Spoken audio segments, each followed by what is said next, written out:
Hello, SNU 107 students. Today I'm going to give you a little tour on how I would approach our Blackboard classroom if I were a student. So first of all, when you log into our course, you have your blue menu up here on the left, and it defaults always to the announcements page. So I would scroll through the announcements and basically read what's been posted since I last logged in. So if the last time I logged in was on Saturday, and today is Tuesday, I'm going to read anything that's been posted since then. And you can see that this announcement here about Module 3 was posted on Monday. So I'm going to scan through that. I'm going to go on down and read this announcement from Sunday and so forth. You might say, well, I read these announcements because they get sent to my email. And that's true, and you can read them there as well. But I would still scan through this. The other thing is, not always are the videos able to be viewed from your email unless you click the link and you're on a computer and can go to YouTube. But you can a lot of times view the videos right here just by clicking on the start and see it right here in the announcement. Also notice for the LC, they always have the web. I try and include the webinar link here at the bottom. Okay, so that would be the first thing I would do. The second thing I would do is I would go to the Learning Modules folder with the Learning Modules on the menu, and I would scroll down and click on the Module 3 folder, since that's the module we're on this week. And the next thing I would do, of course, I would read the description of what the module's about, but then I would hop right to the learning objectives, and I'd see what it is that I'm going to learn this week. So the first thing is I'm going to learn about learning styles. We learned already about that a little bit through the My Success Plan in Module 2, but we're going to talk about it with a few different descriptions of learning styles in the Module 3 reading. Second, we're going to explain the different critical elements of your final assignment. So this is through our journal writing that's due this week. The journal, what we're going to write about is really the rubric for the short paper due later this term. So it's a way to get you familiar with a rubric and what those expectations are going to be in that final paper. The third thing, describe the important role learning resources play in the classroom.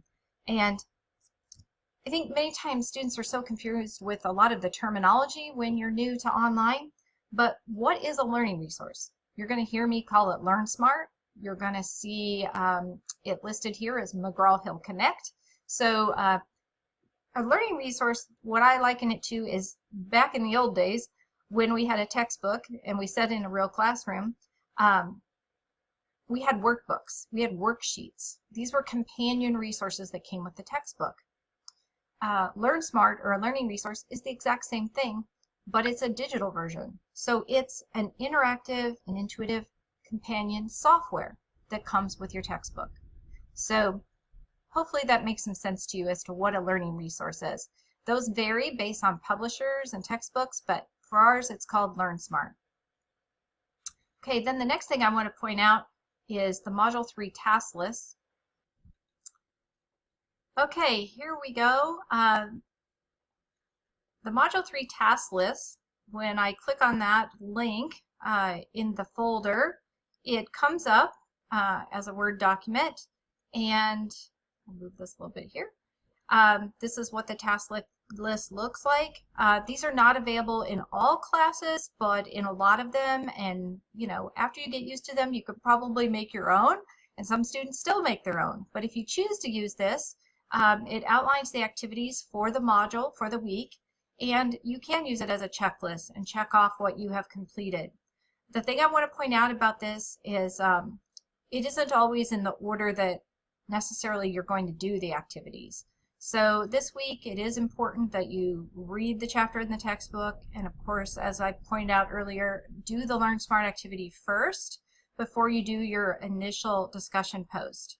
That might seem strange because the LearnSmart activity is not due till Sunday. The initial discussion is due on Thursday. But to be able to answer fully the prompts and the questions of the discussion post, you need to have done the LearnSmart activity first. Okay, the next thing that I would do, or that I want to point out before I go to the discussions, is back here in the learning module. Sorry, I somehow got out of there. I wanted to point out quickly that all of these titles that you see listed in here are links. So for example, this week when you're looking to do the Module 3 journal assignment, this might not look like it, but it's a link. So if you click on the 3-2 journal here, it will take you through the prompts to the area where you're actually going to enter your journal writing. So I wanted to point that out.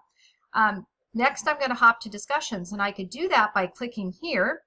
But my preference is usually to go back over here to the menu and click on the discussion board here.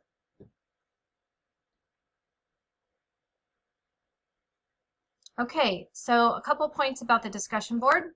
Only the instructor can create a forum, but anyone can create a thread within the forums. So when we go to the general questions,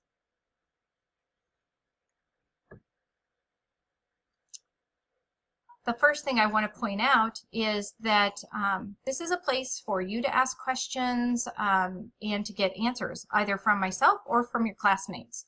So one thing you might want to do is click subscribe. Now, what does that mean to subscribe to a forum? That means that whenever anything gets posted here, you'll get an email alert to that. Some people love that.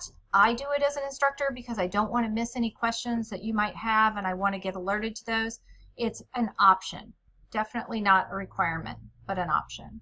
The other thing I want to point out is we all have preferences in how we view things.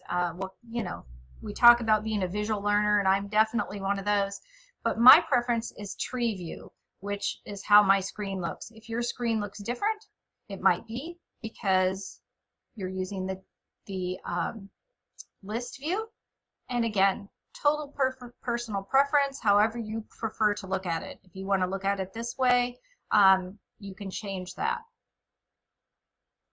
With the tree view, which I prefer, there's two options. I usually have it on the collapsed view, but you can expand it. So you can see everything within the thread. Now, I just encourage you to find what works for you and what you like, because everyone is going to be different, and again, no right or wrong, total personal preference. Okay, next, the student lounge. I seem to be kind of dominating the student lounge since I'm the only one that's created 2 threads there. But I encourage you to check these out if you haven't, and I encourage you to create a thread if you have something you'd like to discuss with your classmates. And next, the instructor videos. This is where I'll be posting my video that I'm making right now, today, and I have a video posted last week. I want to encourage you to make comments if you have about the videos, or if there's something you'd really like me to share in a video form. Please feel free to leave feedback here in this thread as to what you'd like to see. Okay, then the 3-3 discussion, which is our discussion for this week. I just want to tell you that this description that you see here, this is what we call the prompt. These are the questions as to what you are supposed to actually be answering in your discussion post. I also each week try to put something in bold and blue if there's, like for example this week, that the Learn Smart activity really needs to be done first. I try and kind of point that out early on. When I go into the 3-3 discussion, each week I try and post some sort of clarification. I try and do that first. You can see that Kaylee beat me to it this week, which is totally fine. And when you click on this, I just want to encourage you to read this because I do my best to clarify anything. This is another great place. Like if you're looking at this breakdown of the questions and you read the first question and you're like, I'm still not really sure what Mrs. Anderson's talking about, what Kim's talking about, or what they're wanting, you can click reply and ask a question right here. That's what it's for. The other thing I want to point out is if I was a student, I was getting ready to post my initial post and I clicked create thread, a couple of things here. Here's the prompt again. It's showing up right at the top of your screen as to what the questions are. So a great reminder that after you've entered your text and done your writing, look back and make sure, reread those questions another time. The other thing I'd like to encourage you to do is if you're typing in Word, which I encourage because of the grammar and spell checker, you can copy it in Word and then just click the clipboard, I can't talk here, and paste it into this window. Okay? If you're typing directly in this window, I want to point out, please be sure before you click submit to use the spell check and proofread your post. And my last request is for right here in the subject line. So I would really appreciate it if you'd start this best practice of putting your last name and then some sort of title you can choose. If it's for Module 3, I might put Learning Resources. Okay? And then this is where I would enter my post. So just a best practice and a way to kind of help keep things organized for me and for you. Okay? Just checking my list to make sure I have mentioned everything. So I hope you enjoy this little tour. I'm sorry it's a little long.